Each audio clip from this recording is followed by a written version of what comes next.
What's up, DIYs? My name is Nelo and you're welcome to the channel. Today I'm going to be showing you how I make this beautiful and simple blouse I'm putting on here. The fabric I use for this is 2 yards of doll face satin. Please support this channel by subscribing and also like this video. Share with your teammates as well. Thank you. So my fabric is on fold and we are going to be cutting the back and the front together. So I fold it 4 times, okay? As you can see, 2, 3, 4. All right. So I fold it by 60. The fabric is by 60. So I fold it this way and then I fold it the other way again. So I fold it half of the 60, which is 30, and then I fold the 2 yards, which is a yard is 36, plus 36. You already know the mathematics. Okay, so I'm going to start by taking the length. I'm going to start by taking my waist measurement, okay, which is 17. That's half length. Okay, mine is 17, but I wanted to make use of 16, but I changed my mind. I still went back to that 17. Okay, so and then the length I'm working with is 26, is 25, and then I added 1 inch for folding, which is now making it 26. All right.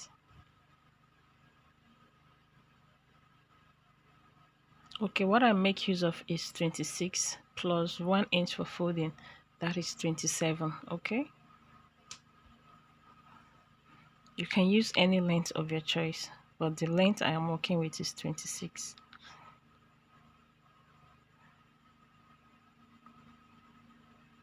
So I'm connecting it.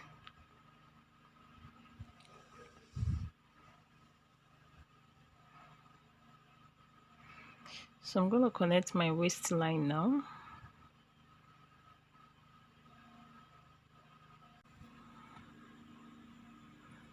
So I'm marking 17 again, that particular place, so as to get a straight line, okay, which is my waistline 17. So after that, I'm going to be marking the length of my sleeve.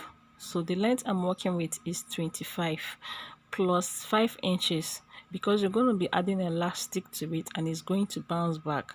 So how to get this is you measure from the center bone, from the center book of your neck down to where you want your sleeve to be, or you use half measurement, half of your shoulder measurement. If your shoulder is 16, the half should be 8, plus the length of your sleeve, where you want your sleeve to end, plus 5 inches.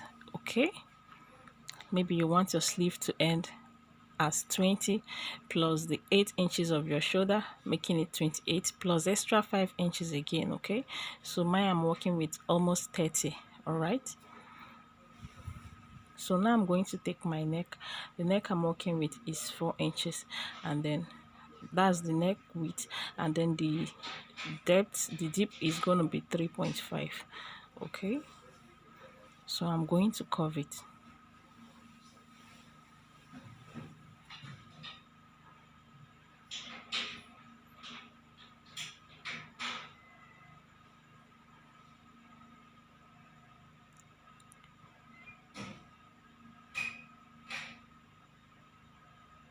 All right, so I have curved it.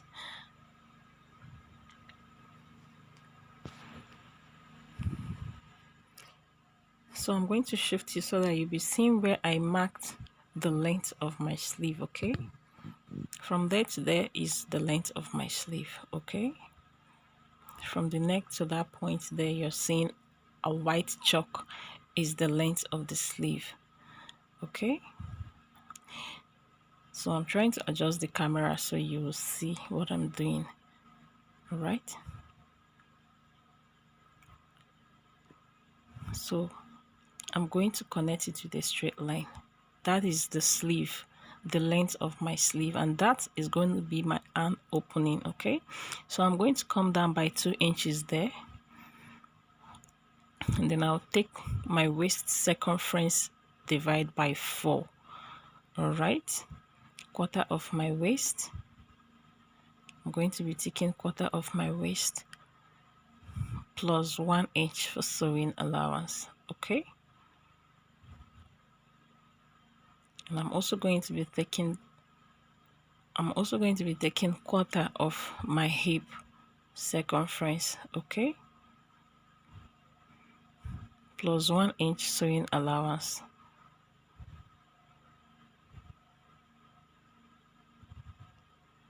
So I'm going to connect the two lines like so. So here I'm going to come down by 3 inches. So on the middle there, I'm also going to come down by 2 inches. So I'm going to connect them together. All right. Why I come down by 3 inches on that waistline is so as to enable me curve properly.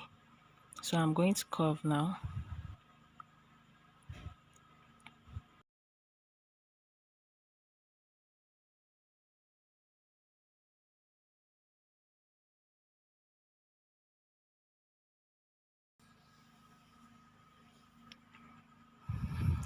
Okay, so I'm going to come down by 1.5 as my shoulder slope. Okay, I'm going to be slanting my shoulder by 1.5, and then I'll connect it from there to the neck. All right, like so.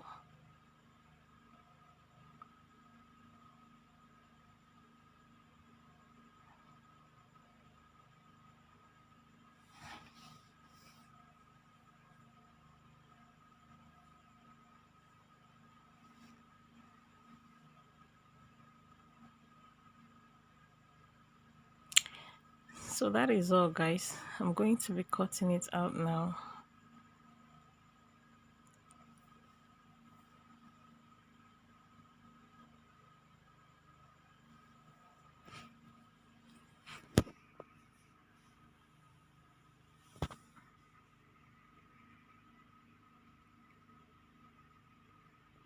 So I'm going to cut.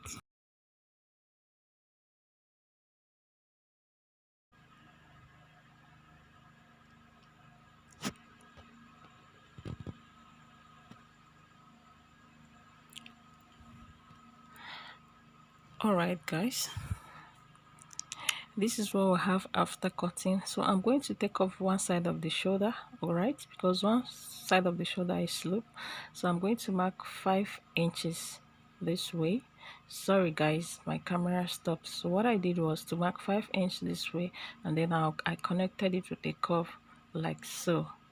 Okay, so I'm going to be cutting it off.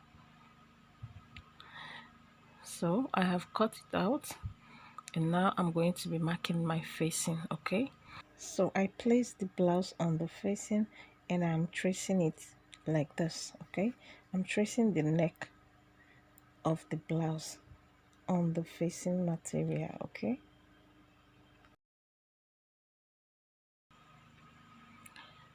so the facing is just 2 inches. Okay, so I'm going to cut it round, 2 inches round.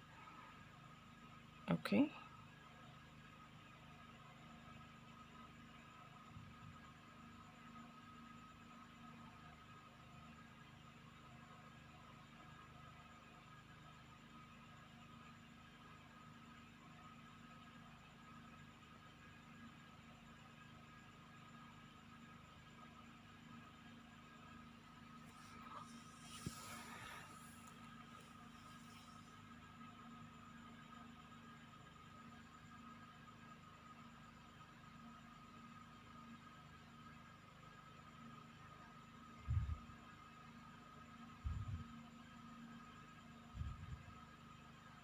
so I'm going to place it like so, right side facing right side. Okay, after sewing it round, I'll now turn it to the other way around, and I'm going to join the both shoulder together. I'll do the same thing to the other side. All right, and I'll join,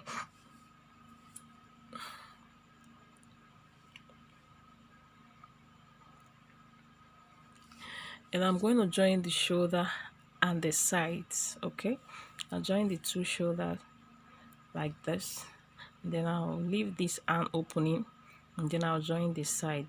Okay, so I'll be back after that.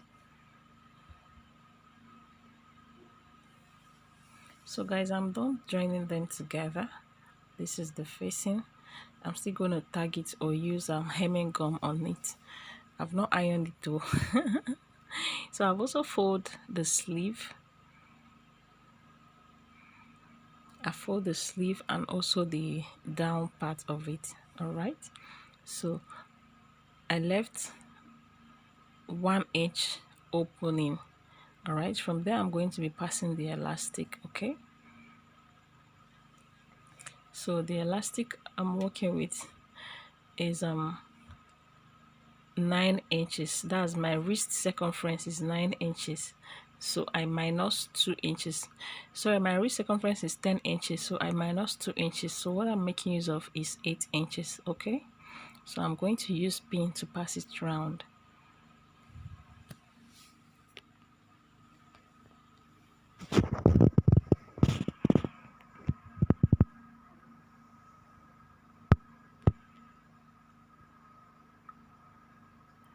Make sure you secure one part of the other side of the elastic. Okay, and make sure you leave enough space so that the ½ inch elastic can go around, can pass through it. Okay, so after passing the elastic, next I'm going to go stitch it together. Okay, I'm going to stitch it like so. Okay, with the zigzag stitch or normal stitch. All right, and that is all. Thank you guys for watching. Please subscribe to this channel if you've not done so. Like this video too. Bye.